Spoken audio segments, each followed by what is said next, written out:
If you think the Salem Witch Trials was nothing but madness, you're right. But within that hysteria, there were moments of incredible courage. People who faced death with grace, even as their neighbors called them witches. One of those people was Mary Eastey, a woman whose dignity and composure in the face of false accusation made her one of the most haunting figures of all of Salem's dark history. Her story is tragic and unforgettable. It all began in the spring of 1692. Salem Village, now known as Danvers, Massachusetts, was a place divided, a small Puritan community, rigid in faith and suspicious of anything outside their narrow worldview. Fear was in the air. The devil was the perfect scapegoat. In the Reverend Samuel Parris's household, two young girls, his daughter Betty and his niece Abigail Williams, began having strange fits. They screamed, twisted their bodies, claimed to be bitten and pinched by invisible spirits. The local doctor couldn't explain it, and in a community that saw evil everywhere, there was only one explanation left: witchcraft. Before long, the accusations spread like wildfire. The first women accused were the usual targets: Tituba, Reverend Parris's enslaved woman from the Caribbean, Sarah Good, a homeless beggar, and Sarah Osborne, a woman who rarely attended church. But after those initial arrests, the net widened. Neighbors accused neighbors, family turned against family, and anyone who seemed different or had a grudge with the wrong person risked being called a witch. And that's how it reached Mary Eastey. Mary lived in Topsfield, a few miles from Salem Village. She was in her late 50s. She was a respected, kind, and deeply religious woman. She was the sister of Rebecca Nurse, another woman already accused of witchcraft, and Sarah Cloyce, who had also fallen under suspicion. The Nurse family was well known and respected, but they had enemies. In Puritan Salem, land disputes and church politics ran deep. The Nurse's sisters, a strong moral character, made them easy targets for resentment. On April 21st, 1692, a group of the afflicted girls, the same ones who had accused others, pointed their fingers at Mary. They claimed her spirit tormented them. And that was all it took. She was arrested and taken to Ingersoll's Tavern, where the magistrates conducted the examinations. Picture this. It's a crowded room filled with neighbors, judges, and the trembling, afflicted girls. Every time Mary moved, the girls screamed that her specter was hurting them. When Mary clasped her hands to pray, the girls shrieked in pain. When she looked toward them, she said that they said she was choking them. The judges, including John Hathorne and Jonathan Corwin, demanded that Mary confess to witchcraft, but she refused. Her calmness stood in sharp contrast to the chaos around her. She declared her innocence over and over again. Still, the girls continued their act, and the crowd believed them. Mary was sent to Salem jail, a dark, filthy, rat-infested prison. She was shackled in heavy chains, unable to move freely. But even there, she didn't lose her composure. Then something strange happened, a brief moment of hope.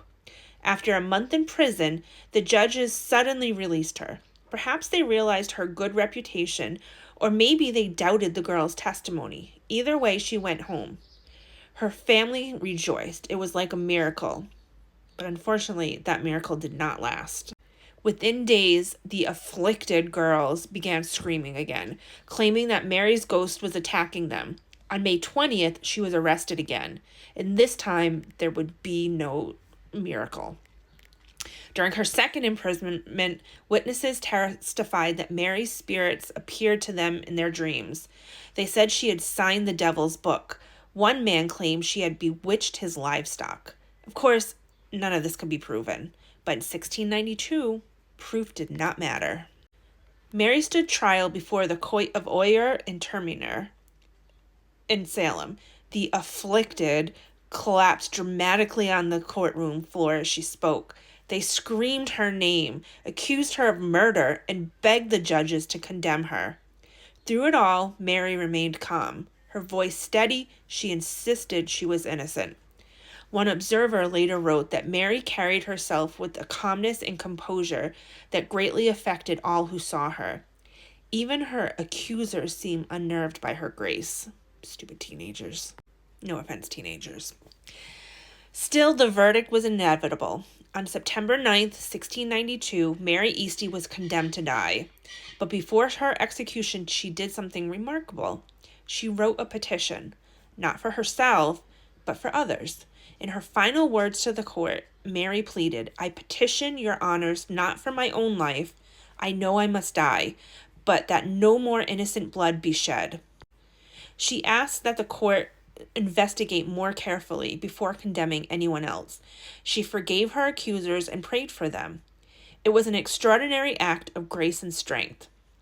On September 22, 1692, Mary Eastey was hanged on Gallows Hill alongside 7 others, including Martha Corey, Alice Parker, and Anne Putiator. Witnesses said she walked to the gallows with dignity, with her head held high, praying as the noose was placed around her neck. That same day, Samuel Sewell, one of the judges, later wrote that he could barely sleep, haunted by the calm courage of the woman he had sentenced to death. Mary's execution marked one of the final turning points of the Salem Witch Trials. Her composure and the obvious injustice of her death forced people to start questioning what was happening. By October, the governor of Massachusetts halted the trials. The hysteria slowly faded, and within a few years, most of the remaining prisoners were released. But for victims like Mary, it was too late. In 1711, nearly 20 years later, the Massachusetts government formally cleared Mary Eastey's name, admitting she had been wrongfully executed. Her family received a small amount of money as compensation, but no payment could erase the stain on Salem's history. Today, her story endures as a symbol of quiet courage, a reminder that even in the darkest times, humanity can still shine through. And maybe that's why her name is still remembered when others are forgotten. Not as a witch, but as a woman who faced hatred with peace, injustice with dignity, and death with unshakable faith. If you've made it this far, you just made it through one of the darkest chapters in early American history. But don't forget to like, share, and follow Think Snack for more true stories and haunting history. Comment below. Comment below, do you think anyone actually practiced witchcraft in Salem, or was it all fear and power gone mad? I would love to hear what you think. All right, until next time, talk to you guys later.